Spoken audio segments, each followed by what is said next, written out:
CGP yang kedua adalah yang akan disampaikan oleh Bapak Suwardi, Sarjana Pendidikan Magister Manajemen.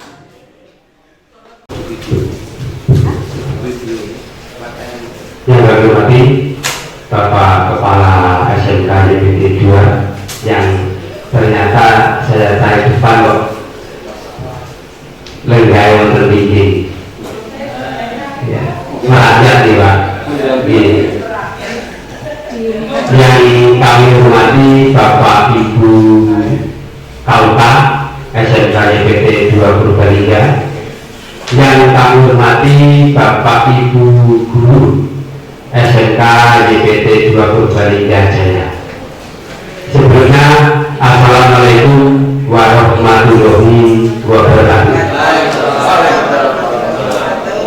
Salam, salam sejahtera,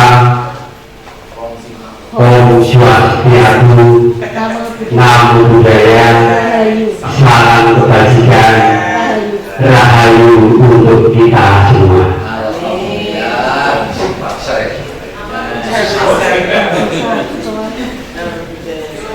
Untuk yang pertama tentunya kami ucapkan terima kasih kepada Bapak Kepala Sekolah dan Kauta yang telah memberi waktu kepada saya terutama pribadi untuk menyampaikan pemahaman konsep berkaitan dengan budaya positif.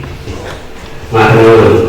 Ini untuk pemahaman konsep tentang budaya positif, dan kebetulan saya ikut di CDP itu umurnya sudah maksimal, paling tua di budaya itu paling tua, karena meskipun tampangnya ya sudah tua.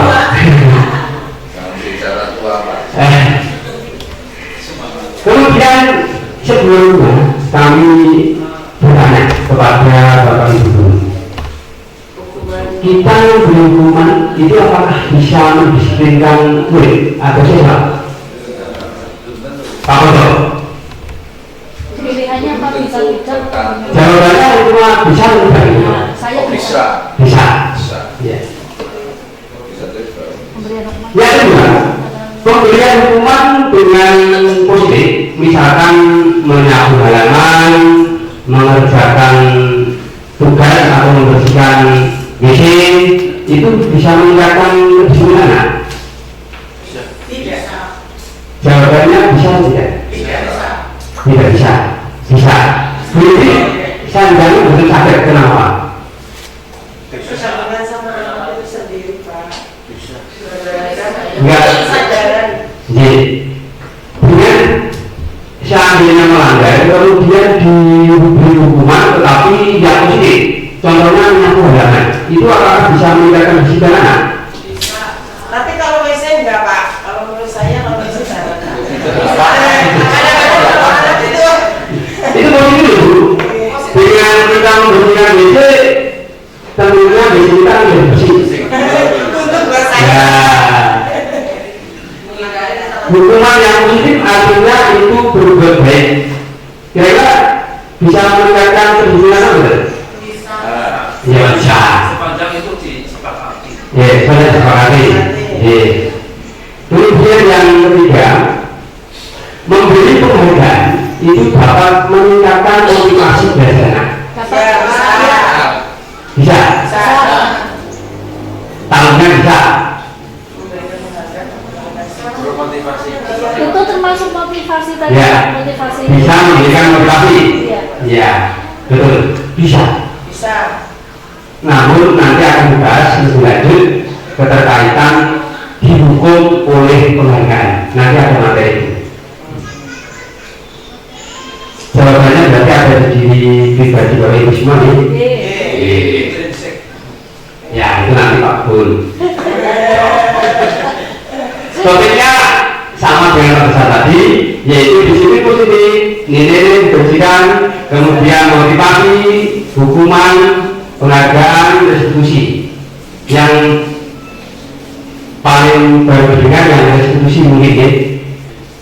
Untuk keyakinan kelas ini juga baru Kalau dulu kesepakatan kelas, peraturan kelas, namun nanti akan dibicarakan keyakinan kelas. Yang berikutnya kebutuhan dasar manusia. Ada 5 kebutuhan dasar yang dipenuhi. Ini nanti yang ingin saya sampaikan, malah yang lebih banyak daripada yang lain. Kemudian restitusi 5 posisi kontrol yang meliputi sebagai penghukum, kemudian pemantau, teman, kemudian sebagai manajer yang dihasilkan nanti yang sebagai manajer. Kemudian yang keenam nanti adalah segitiga restitusi, yaitu penyelesaian masalah, membuat supaya anak itu sadar akan kesalahan itu, dan anak nanti akan mencari jalan keluarnya. Karena itu dari dia, maka nanti diusahakan akan menjadi motivasi yang datangnya dari diri sendiri, karena ini menjadi orang yang baik. Kalau kita sebagai guru, kalau kita tadi Pak Besar juga menanyakan kenapa kita pada saat diklat atau saat kita rapat harus datang lebih dahulu, tidak terlambat. Itu ada 3 jawaban. Ada yang karena takut hukuman, karena dihukum, karena ada pengen dapat penghargaan, atau yang ketiga karena itu adalah menjadi jiwanya guru tersebut. Kalau Bapak Ibu kira-kira itu mana? Kira-kira bisa belum nih? Oh bisa, yakin ya? Ya, kita sebagai guru harus yakin. Kalau kita sudah yakin, kita bisa melaksanakan, tentunya akan bisa dicontoh. Kita adalah sebagai teladan siswa kita. Maka ini? Lanjut. Ini untuk pembelajaran yang pertama. Ini mungkin sebenarnya kesimpulan. Di sini yang namanya disiplin itu kesimpulannya. Nanti dulu saya sampaikan dulu. Yang namanya disiplin itu dari bahasa Latin yang artinya itu belajar.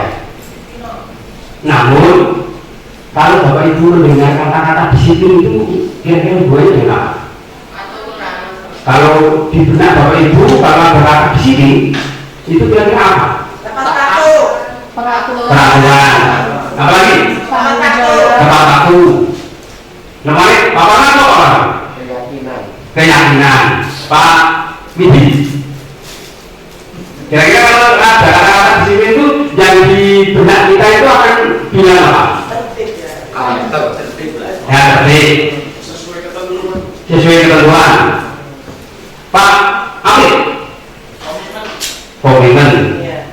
Kalau Pak Ponto pernah hukum? Pernah hukum belum? Apakah supaya itu disiplin harus hukum? Ada kaitannya belum? Ada kaitannya. Tapi depan sudah ada pertanyaan. Apakah dengan hukum bisa mendisiplinkan anak? Ternyata jawabannya tidak tadi. Sehingga itu yang sudah kita laksanakan selama ini. Kita dengan meningkatkan kedisiplinan melalui penghukum. Namun sebetulnya yang kita bahas adalah disiplin positif. Yang dimaksud disiplin positif itu disiplin yang datangnya dari diri siswa atau diri kita sendiri, sehingga nanti kalau dikatakan itu motivasinya adalah motivasi intrinsik, berarti dari jalan kita sadar. Kemudian untuk mempelajari disiplin positif itu kita tidak perlu menghukum. Boleh menghukum kalau terpaksa, kalau kata Pak itu. Kalau terpaksa kita boleh menghukum. Namun hal itu harusnya dihindari, malah kita tinggalkan saja. Disiplin positif itu adalah unsur utama untuk mewujudkan budaya positif. Kalau dulu saat kisau kita harus dipaksa dulu supaya kita ngerti. Kalau sudah dipaksa akhirnya bisa. Setelah bisa akan terbiasa. Setelah terbiasa, karena itu menjadi kebiasaan, maka itu berkarakter, itu melalui pemaksaan. Namun untuk kali ini CDP itu diajak untuk tidak memaksa, supaya apa? Siswa itu menyadari diri. Kira-kira sulit betul guys? Kira-kira butuh waktu lama betul? Untuk menyadarkan orang. Ini yang dulu disampaikan oleh Bapak Wahyudiana, konsadar diri. Ya, kalau menyadari semua orang suruh menyadari diri, kira-kira butuh waktu lama betul? Butuh waktu lama. Maka untuk biar cepat, maka dipaksa itu. Namun mulai saat ini kita mau belajar supaya kita bisa menyadarkan dari mana? Dari tingkatan yang paling dalam. Berarti kita harus menyadarkan. Tadi sudah kita, tadi Pak Lu sambil nangis untuk Pak Perenungan. Jadi kita harus menyadarkan ini. Ternyata diri kita itu seperti yang disampaikan oleh Pak tadi, bahwa kita di sini ternyata hanya ya tadi banyak hal yang dalam dikata itu kurang mengatur.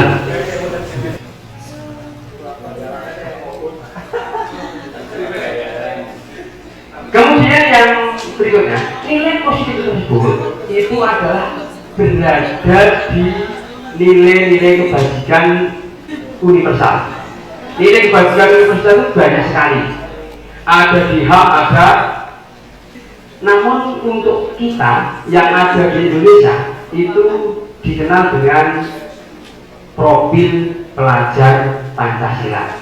Yang pertama apa Pak Guru elemennya?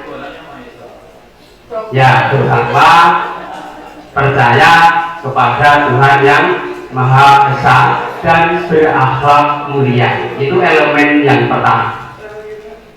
Elemen yang kedua, Pak Gani ada. Ini ketua P5 harusnya tahu. Pak Gani nggak ada.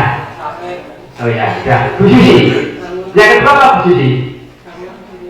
P5. Elemennya itu ada 6 elemen. Yang pertama adalah bertakwa, percaya kepada Tuhan Yang Maha Esa dan berakhlak mulia. Yang kedua adalah mandiri.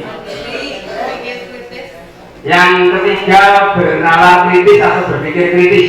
Dan yang ketiga kebinekaan global. Kemudian gotong royong dan yang terakhir kreatif. Betul Bu Yuni, kreatif.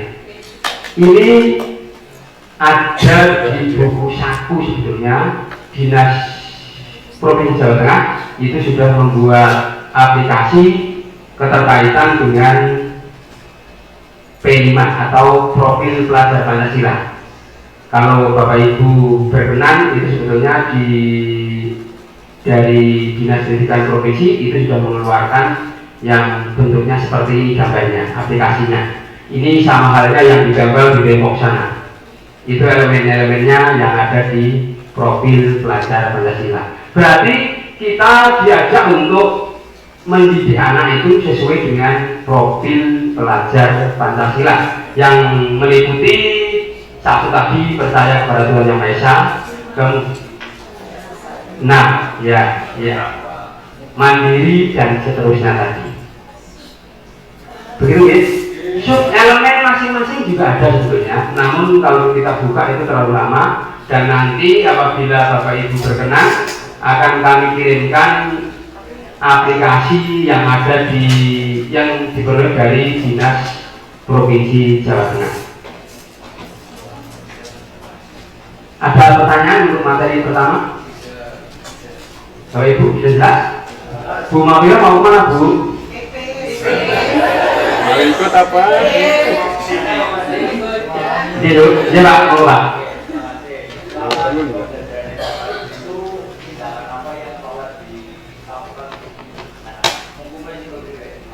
Terima kasih. Nanti kami sampaikan pengalaman saya berkaitan dengan materi budaya positif. Nanti ada Pak. Tapi ya tadi yang namanya usia hanya seorang guru itu belum tentu diterima semuanya toh. Itu nanti ada pemahaman sekarang, nanti ada penerapan. Untuk penerapan kami berikan contoh nanti. Namun saya melaksanakan banyak kegiatan, namun ternyata anaknya tidak ber. Akhirnya ya harus keluar akhirnya. Ternyata proses yang saya lakukan itu tidak berhasil. Kita Pak Mimpi, nanti saya sampaikan ya. Yang selanjutnya adalah teori motivasi, hukuman, dan penghargaan dan restitusi. Tadi yang namanya teori motivasi itu ada 3. Karena melakukan karena takut akan hukuman. Yang kedua, karena ingin penghargaan supaya dihargai. Dan yang ketiga yaitu untuk menghargai diri kita sendiri. Kalau kita melakukan dengan diri sendiri kita dengan baik, menyadari hal tersebut, maka itulah yang dinamakan motivasi dari dalam atau internal, intrinsik dan sebagainya. Sedangkan kalau karena hanya ingin tidak didukung, berarti ini ada faktor dari luar, eksternal. Karena ingin dihargai, berarti itu juga dari eksternal. Supaya bisa berjalan lebih baik, memang harus dari diri kita sendiri. Itu untuk teori motivasi. Yang berikutnya restitusi. Restitusi itu apa sih? Ya, memperbaiki kesalahan. Karena saya salah, saya akan bergabung lagi dengan rekan-rekan, biasanya takut, malu, sehingga perlu dilakukan restitusi. Setelah menyadari, kemudian melakukan tindakan perbaikan, maka kita bisa akan kembali dengan teman-teman kita. Itu adalah restitusi. Berarti mengajak murid untuk mencari solusi sendiri, menyadari sendiri, dan melakukan tindakan selanjutnya. Setelah melakukan hal tersebut, maka anak akan menjadi lebih disiplin. Kalau disiplinnya tercapai, maka budaya positif yang ada di SMK YPT 2 itu juga akan tercapai pula. Karena budaya positif itu akan meningkatkan minimal ya kualitas kita lah. Kalau diizinkan, hari ini sebetulnya kami mengajak kepada Bapak Ibu semua supaya bisa menerapkan budaya positif ini. Supaya apa? Supaya kita beda dengan yang lain. Kita tidak menghukum kalau bisa. Yang berikutnya tadi ciri-ciri restitusi sudah disampaikan oleh Pak Besar, ini tidak perlu ya. 5 posisi restitusi ya? itu tidak yang 5 posisi menghapus kesalahan, memperbaiki hubungan dan sebagainya. Ini tidak perlu saya sampaikan. Yang selanjutnya keyakinan kelas. Apabila sekolah ini kita akan benar-benar melaksanakan kegiatan budaya ini, tentunya nanti Bapak Ibu wali kelas di kelasnya masing-masing yang nantinya juga akan berlaku untuk guru-guru yang lain karena sumbernya nanti sama, yaitu nilai-nilai kebajikan universal, menghargai, menghormati dan sebagainya. Tentunya nanti untuk semua mapel bisa dilaksanakan karena adalah nilai-nilai universal. Namanya saja universal, berarti bisa berlaku untuk semua orang. Nanti Bapak Ibu wali kelas mendampingi putra putrinya seperti yang disampaikan oleh Pak Besar tadi. Namun kalau boleh saya usul jangan berkelompok, sehingga dari anak akan mengeluarkan pendapat sendiri-sendiri. Kemudian Ibu wali kelas nanti adalah mencatat hal-hal yang baik apa yang perlu kita tingkatkan di dalam kehidupan kita di keluarga besar kita di SMK YPT 2 Purbalingga. Kesepakatan itu nanti diberi nama keyakinan kelas. Keyakinan kelas itu bahasanya adalah universal. Kalau peraturan biasanya bahasanya ya kita dilarang membawa rokok, dilarang berkelahi dan sebagainya. Itu bahasanya positif. Itu yang namanya keyakinan kelas. Untuk Bapak Ibu yang nanti pengen mempelajari ini, di sini modulnya sudah segini. Nanti kalau pengen mempelajari, terutama untuk yang keyakinan kelas. Ini kenapa keyakinan kelas? Ini tadi sudah sampaikan, supaya anak itu sadar sendiri, tidak karena peraturan. Dia menjalankan sesuatu itu bukan karena peraturan. Sebagai contoh, membawa motor ya harus di depan, karena untuk menjaga keselamatan kita. Pada saat COVID kita harus pakai masker, ya kita pakai masker. Itu untuk menjaga diri kita sendiri sebenarnya. Itu adalah kesadaran. Lain halnya pakai helm karena ada tilangan, sebetulnya itu tidak baik. Itu karena eksternal. Ini tadi sudah dicontohkan oleh Pak Besar, sehingga kesimpulannya untuk mendukung motivasi intrinsik kita harus kembali ke nilai-nilai universal, tidak sekedar hanya mengikuti peraturan. Kalau digambarkan, budaya positif itu sudah menjadi kebiasaan kita, budaya kita. Ini adalah lingkup yang paling besar. Kemudian lingkungan positif berarti di kantor, di perpus, di kantin dan sebagainya, itu adalah lingkungan positif. Kalau semua orang itu berperilaku positif, yang baik-baik saja, maka tentunya akan timbul yang namanya budaya positif. Diawali dari ya peraturan kelas. Di sekolah kita sudah ada tata tertib, kita kembangkan nanti menjadi keyakinan kelas yang bahasanya universal, tidak terperinci. Kemudian yang berikutnya ini tentunya contoh yang sudah disampaikan tadi, tidak perlu saya sampaikan. Dan yang berikutnya adalah dihukum oleh penghargaan.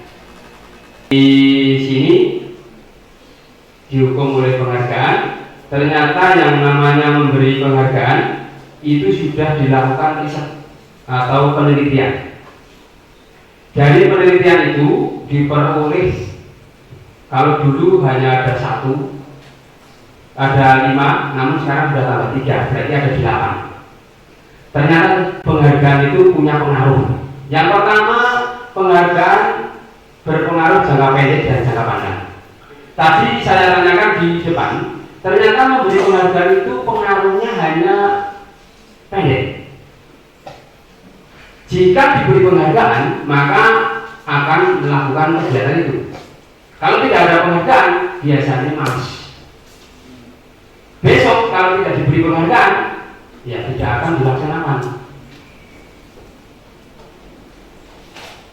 Kemudian yang kedua, penghargaan tidak efektif. Tidak efektifnya gimana? Bapak Ibu tahu? Kalau penghargaan kok dinamakan tidak efektif?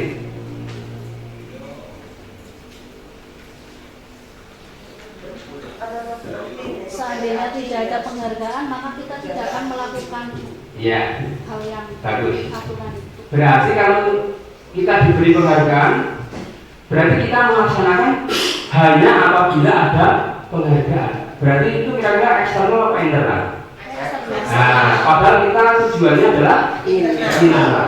Berarti budaya positif itu tujuannya adalah kita mencari yang internal, sadar akan diri kita, sadar akan kesalahan, kemudian kita melakukan perbaikan. Demikian pula dan seterusnya, penghargaan merusak hubungan. Kira-kira apa Bu Iva menurut jenengan? Kok penghargaan bisa merusak hubungan? Coba. Ada yang bisa memberikan contoh? Justru dengan penghargaan menunjukkan ketidakadilan kepada sesuatu. Ya, bisa. Dengan memberi penghargaan, tentunya yang kalau misalkan ranking kelas itu berapa orang? 1. Kira-kira yang ranking nomor 2 punya rasa ini bukan? Dia punya. Karena sangat dekat. Rasa ini bukan? Iya. Ya. Apalagi yang ranking yang lain, akhirnya masa bodoh. Karena perjuangannya tidak akan tercapai. Sehingga karena timbul iri, di mana ada iri hati, dengki, di situ akan timbul yang namanya perpecahan. Dan di bawah ini itu ada di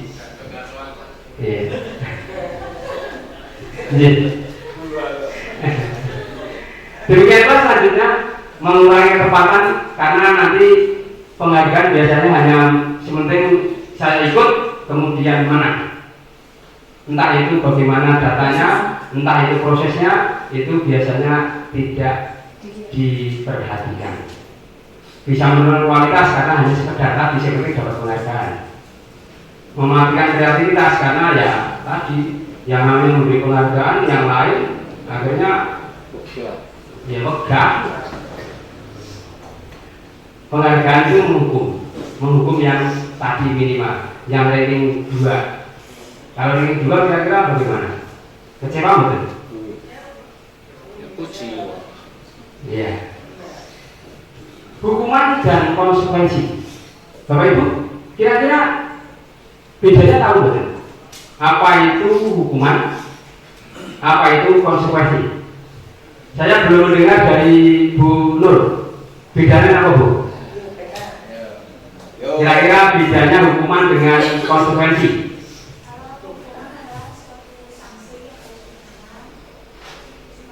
Kalau konsekuensi harus dijalankan. Kalau yang lain ada yang berpendapat? Pak Priyono. Pak Priyono hari ini baru membayangkan HP-nya akan datang.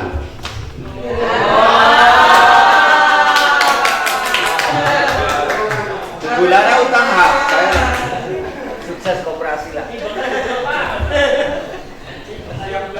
Terima kasih Pak Priyono. Yang namanya hukuman itu biasanya tidak terkait dengan pelanggarannya. Sebagai contoh, anak terlambat sekolah disuruh lari lapangan. Terkait bukan keterlambatan sekolah dengan lari lapangan? Tidak. Namun disuruh lari karena terlambat pelajaran olahraga. Kira-kira terkait bukan? Nah, kira-kira mana yang hukuman, mana yang konsekuensi? Yang guru olahraga. Guru olahraga itu konsekuensi, sedangkan yang terlambat karena sekolah itu dihukum Hukuman. ya. Termasuk misalkan Paul memerintahkan anaknya karena tidak mengerjakan PR suruh menulis di buku sampai 100 kali atau 200 kali. Nah, itu terkait dengan materi loh. Terkait lah. Hanya menurut saya Oh tidak. Tidak kalau materi. saya tidak akan mengulangi lagi ya sampai 100 kali, 200 kali. Tahu juga Pak meringkas buku. Ya, itu. Berarti itu mungkin lebih baik ya, dengan memberi tugas. Namun kira-kira kalau di SMK jalan betul ya? Apa perlu dicoba? Oh dicoba Pak. Tahu nggak mencoba Mas? Mungkin belum mematikan ya. Kalau anak sering tidak mengerjakan PR disuruh mengerjakan 2 kali, 3 kali, ya itu mungkin bisa.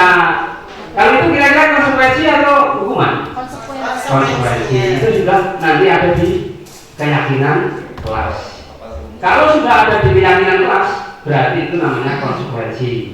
Contohnya Pak Ulu menumpahkan Nah, tehnya Paun sendiri akan membersihkan. Itulah namanya konsekuensi. Karena itu terkait antara kegiatan yang dilakukan pelanggaran dengan kegiatan yang dilakukan untuk perbaikannya. Bedanya tahu nggih? Oke. Kalau sudah, yang selanjutnya adalah tindakan guru. Tadi sebenarnya ini sudah disampaikan oleh materi depan tadi. Kalau mencatat 100 kali berarti tadi termasuk hukuman ya? Membedakan ya? Bisa ya? Tidak perlu ya? Antara ini hukuman atau konsekuensi? Ya bantu-bantu saja. Ya, kalau itu sih tidak perlu, ini saja. Oke, lanjut. Sekarang yang ingin saya bahas adalah kebutuhan dasar manusia. Karena ini agak penting berkaitan dengan apa yang kita lihat pada anak-anak kita. Kenapa anak-anak itu kok jahil? Mungkin saya salah satunya sering jahil ya. Kenapa jahil? Butuh perhatian Pak. Ya, salah satunya karena butuh ya kesenangan.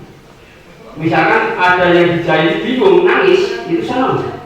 Itu berarti kebutuhan akan kesenangan.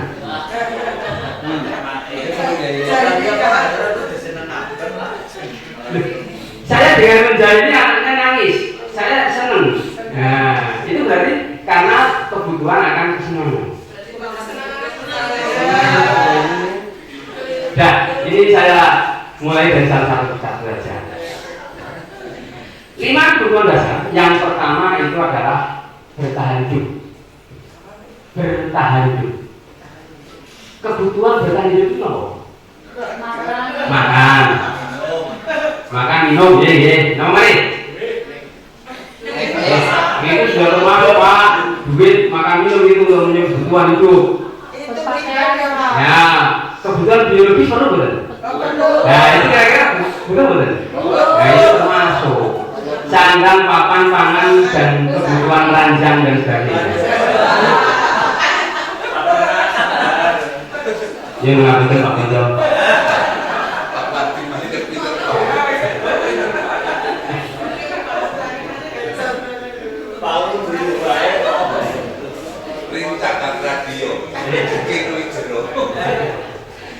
Yang kedua itu adalah kasih sayang.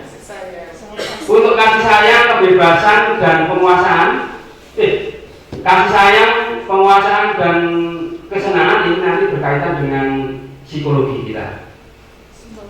Ya, karena terkait dengan pikiran kita, psikologi kita. Yang pertama adalah kasih sayang. Kasih sayang kira-kira butuh apa itu? Dihormati. Butuh teman. Masalah. Iya benar. Misalnya kasih sayang karena punya peliharaan disayangi lebih dari yang lain. Sebelum berjalan istri. Tapi saya tidak punya kasih sayang di sini ya.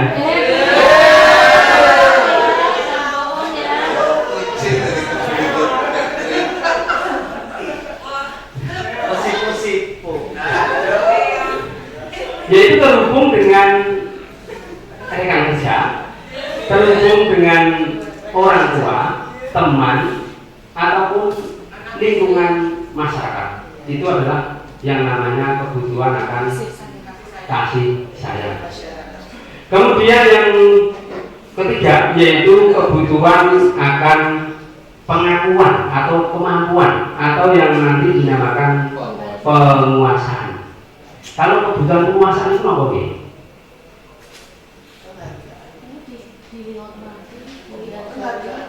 Pengen ya dihargai, dihormati, pengen tampil seperti Pak Kartam, tampil. Pak Kartam ada di mana Pak? Berarti kebutuhan ini berhubungan dengan kekuatan untuk mencapai sesuatu, menjadi kompeten, menjadi terampil, diakui atas prestasi dan keterampilan kita. biasanya itu untuk seperti itu biasanya kompetennya pengennya diakui, dihormati, dan tentunya biasanya adalah menjadi seorang pemimpin. Itulah yang namanya kebutuhan akan penguasaan. Kemudian yang berikutnya kebutuhan kesenangan. Kalau kesenangan kira-kira seperti apa itu? Kita tertawa, tadi tertawa, itu merupakan kebutuhan kesenangan loh. Iya, itu adalah kebutuhan kesenangan. Tatuan itu juga kesenangan juga. Isi waktu dua. Caturan, catur lho. Caturan ki omongan. Itu kalau bermain catur dengan caturan itu biasanya caturan ki omongan. Orang yang berkebutuhan kesenangan itu suka bermain. Suka Bermain apa, Pak? Bermain api. Bermain api. dan suka ketawa. Itu kalau saya tidak bermain-main Pak. Itu kalau Pak yang main hati biasanya Pak Ao.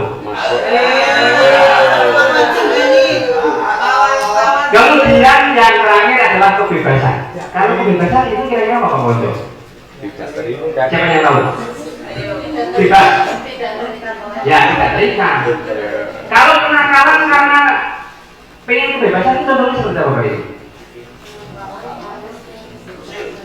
Anak nakal karena kebutuhan kebebasannya belum terpenuhi. Kira-kira apa kegiatannya?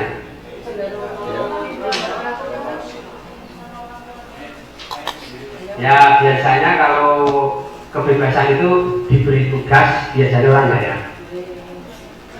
Biasanya seperti itu. Anak yang tidak mengerjakan tugas itu karena pengen kebebasan. Tapi anak karena butuh perhatian itu biasanya kasih sayang. Misalkan anak jahil tadi itu bisa karena kurang kasih sayang. Guru jahil.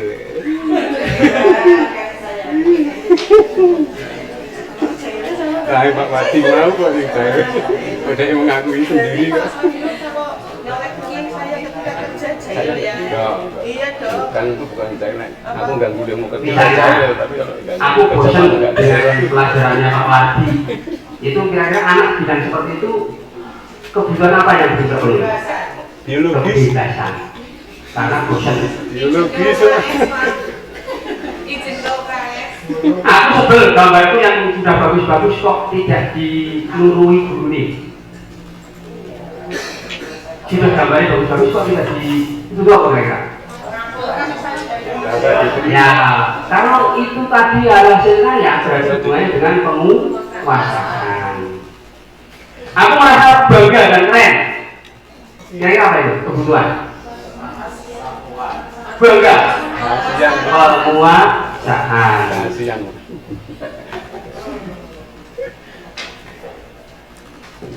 Kemudian yang selanjutnya Gila. lagi lagi, satu lagi. Master Rally. Ya enggak. Kalau aku seneng jalan-jalan, kesenangan. Kemudian menyetir mobil itu seru. Kira-kira apa itu kebutuhan yang terpenuhi? Penguasaan. Menyetir mobil dengan seru. Senang betul? Senang. Susah. Kemudian ya biar kita kenal sama aku dan aku ingin menantinya bisa dekat sama kamu dan bekerja bareng sama kamu. Kayaknya orangnya baik sih. Itu termasuk apa kira-kira? Biologis. Kasih sayang. Nah sudah pintar semua kalau itu berarti untuk melakukan. Saya lanjutkan yang berikutnya adalah 5 posisi kontrol. Boleh duluan. Gila boleh duluan bisa menguasai. 5 posisi kontrol itu yang pertama itu tadi penghubung.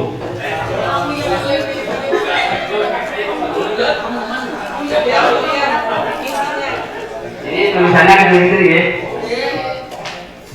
Yang pertama adalah menghukum, yang kedua membuat orang bersalah, merasa bersalah, kemudian sebagai teman, sebagai pemantau, dan sebagai manajer. Dan anjurannya nanti itu Bapak Ibu untuk menyelesaikan suatu masalah itu dengan sistem manajer. Manajer itu menghukum tetapi dari kesadaran si pelaku. Kalau yang penghukum, biasanya orang menghukum emosinya tinggi betul. Dengan kata-kata keras betul. Menunjuk-nunjuk, kira-kira menyakiti hati anak tidak? Ya, itulah penghukum. Denda betul ya? Denda betul? Itu di dalam ruang kolaborasi saya sebenarnya juga tanya. Ini di SMK kalau tidak menghukum ya sulit. Setelah lulus ternyata ada itu yang mengucapkan terima kasih karena ditempelin dan sebagainya. Namun jawabannya, apakah anak supaya berhasil harus ditempelin semua? Ya itu saya cek di pas rupol. Jawabannya seperti itu. Apakah anak harus ditempelin semua? Kan tidak. Yang berhasil seperti itu kan hanya 1, 2, 3. Padahal murid kita banyak, sehingga kita perlu belajar untuk menyadarkan. Kemudian membuat orang bersalah itu biasanya berdasarkan peraturan ini, berdasarkan pelanggaran itu adalah untuk kita sebagai membuat orang bersalah.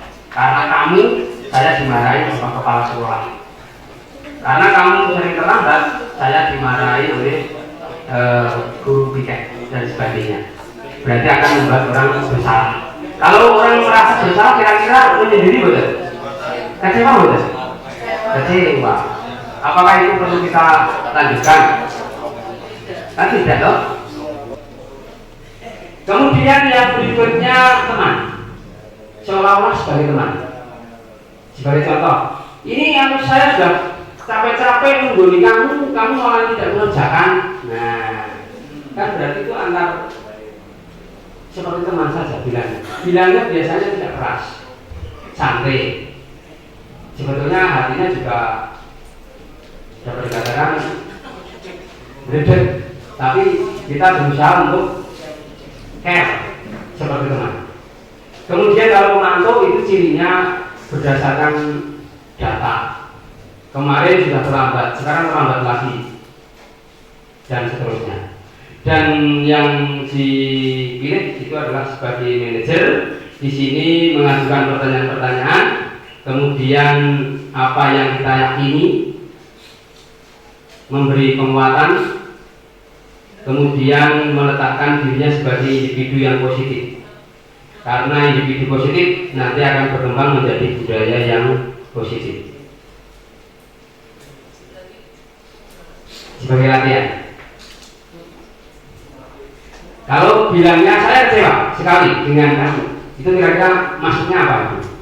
Penghukum, pemantau, teman, atau manajer?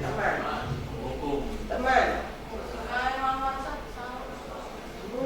Apa merasa bersalah? Kalau kamu tidak pernah benar melakukannya, ayo lakukan demi Bapak. Nah ini teman ya, ini bisa jawab. Kemudian apa kamu mau mendapatkan stiker bintang? Pemantau. Bagaimana kamu bisa menyelesaikan masalah ini? Manajer. Kamu kita sudah ya? Berarti kalau mau diterapkan kira-kira bisa ya? Pak, mana ya? Pak Prioro pasti ya? Pak Teguh Setiadi. Kamu selalu yang paling terakhir. Kira-kira termasuk apa Pak Teguh? Sebagai teman, sebagai penghukum, sebagai pantau.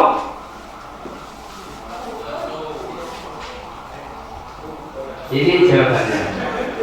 Pak Teguh tidak mau menjawab. Yaitu sebagai penghukum.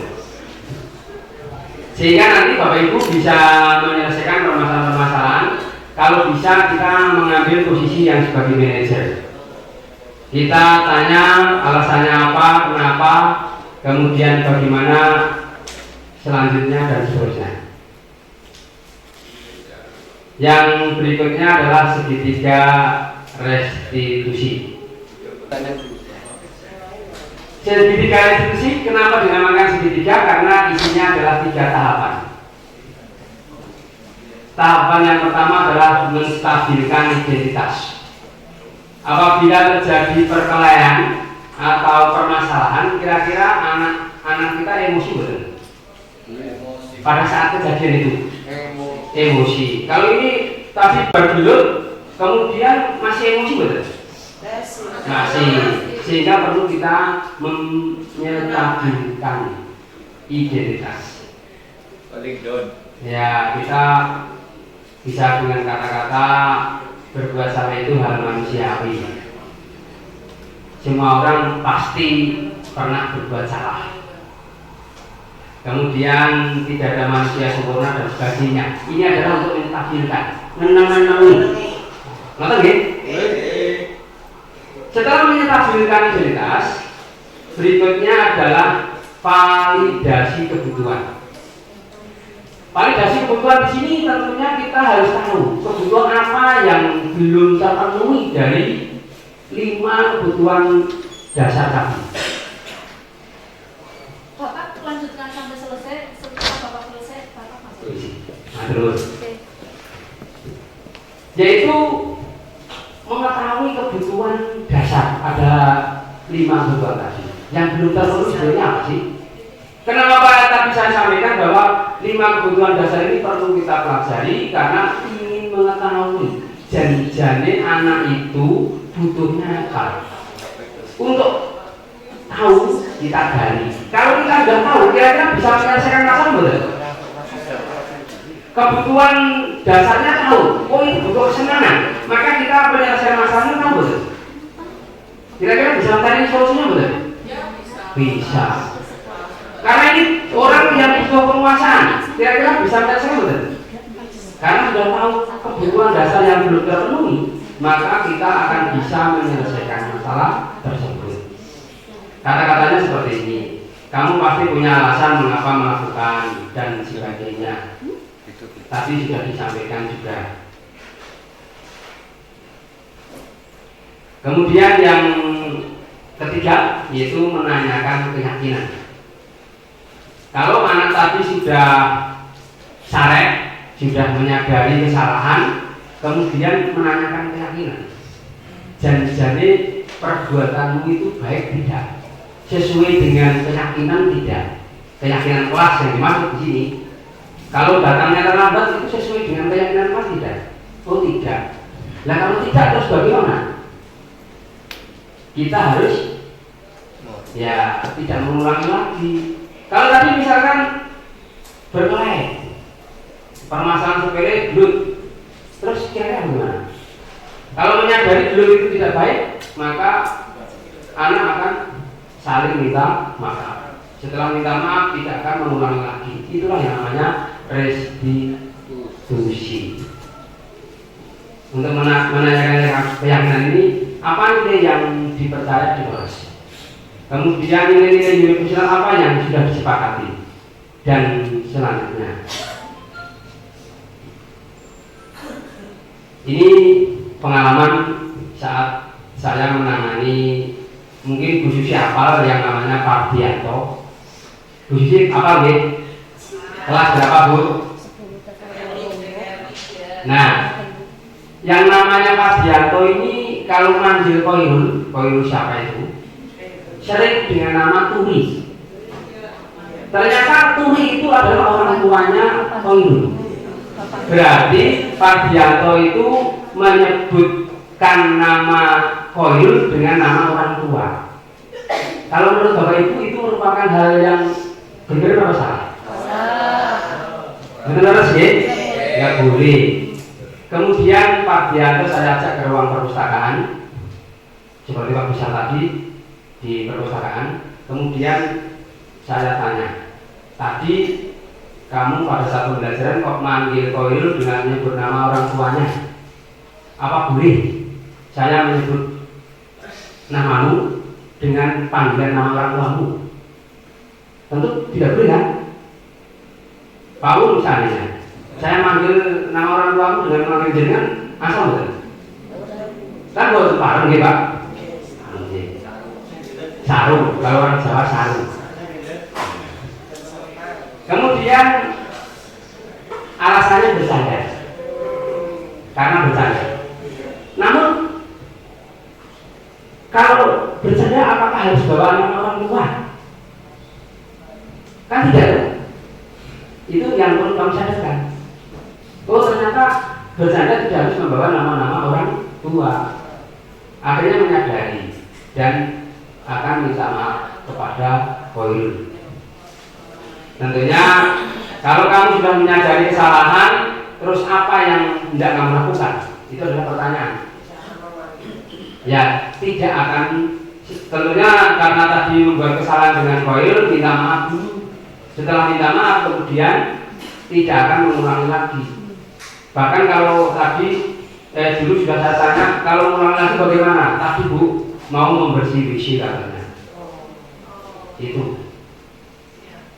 Ya sudah, kalau kamu sudah menyadari, maka nanti jangan lupa minta maaf, kemudian tidak mengulangi kesalahan yang sama. Itu adalah salah satu langkah-langkah segitiga restitusi. Berarti mengajak anak akan sadar kesalahannya, kemudian anak akan menyelesaikan tindak lanjutnya. Karena itu salah, saya menyalahi Koirul, maka saya minta maaf kepada Koirul dan besok-besok tidak mengulangi lagi. Itu kalau itu sudah sadar, maka besok tentunya tidak akan diulang. Kemudian pengalaman yang kedua ini saat menangani Dimas Sofyan, ini wali kelas saya sendiri. Dimas Sofyan ini sering tidak berangkat. Kemudian saya memvisit, saya mengajak Bunur katanya sibuk. Dan waktu itu saya solo, Bunur tidak, karena Bunur sendirian Pak ya. Akhirnya saya datang sendiri ke rumahnya. Kemudian saya mengajak temannya yang satu arah, yang tahu rumahnya, daripada lama-lama kita cari, sehingga kita bawa anak. Kemudian diajak ke sana. Sampai di sana saya bertanya, mengapa Dimas kamu kok sudah berangkat sekolah? Alasannya apa Pak? Sudah malas sekolah, pengen sekolahnya nanti dikejar paket dan pengen kerja. Alasannya.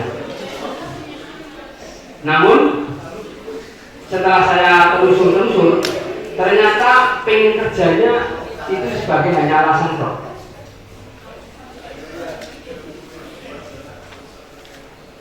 Setelah saya tanya apa ada alasan yang kamu miliki, kamu kok pengen keluar, itu permasalahannya dengan siapa?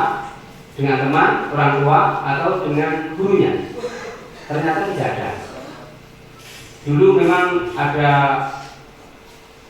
yang menyampaikan karena syukur, karena TBSM dulu Pak Hidrat bagus itu sudah sedikit membuat beda dengan yang lain dengan mensyukur rapi untuk anak-anak. Tapi hanya ada yang gundul. Dan yang gundul-gundul itu karena kemauan sendiri ternyata. Itu dulu saya dengar sering-sering seperti itu. Namun setelah saya tanya sesungguhnya tidak, bukan karena alasan itu. Yang mungkin alasannya sudah tidak betah dengan tugas yang diberikan kepada guru, sehingga tadi pengen kerja paket. Berarti anak itu pengen bebas sebetulnya, kebebasan. Padahal dari keinginan-keinginan yang diinginkan anak tersebut kepada orang tuanya itu selalu dituruti. Di rumahnya sudah ada wifi dan sebagainya. motornya sudah ada, mobilnya juga ada. Wah, apa? Konselor nggak mau. Dan kebetulan punya adik kecil. Apa kurang ngomong, ibunya bekerja. Nah, setelah itu baru dia menyadari akan kesalahannya, dan ternyata anak tersebut berangkat betul Bu Nur, sudah kelihatannya sudah sembuh deh.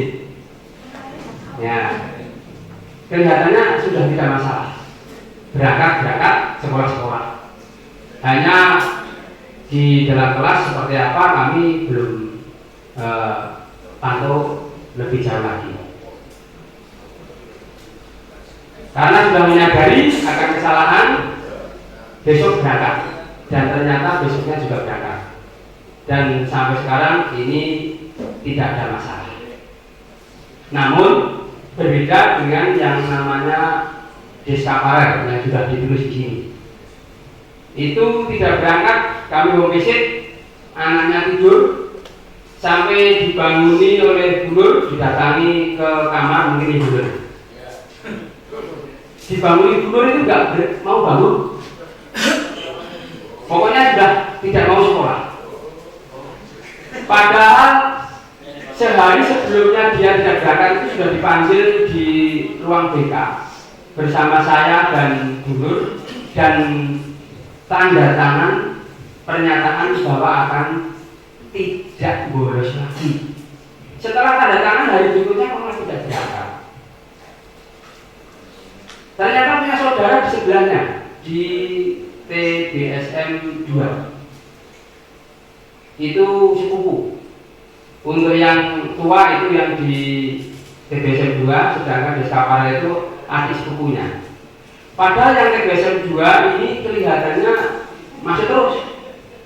Dan saya tanya kepada anak TBSM 2 tersebut, ternyata si Deskaparer itu kalau bermain malam dan pulangnya kadang-kadang malam pagi. Nah, karena pulang pagi sehingga ngantuk, akhirnya tidak berangkat sekolah.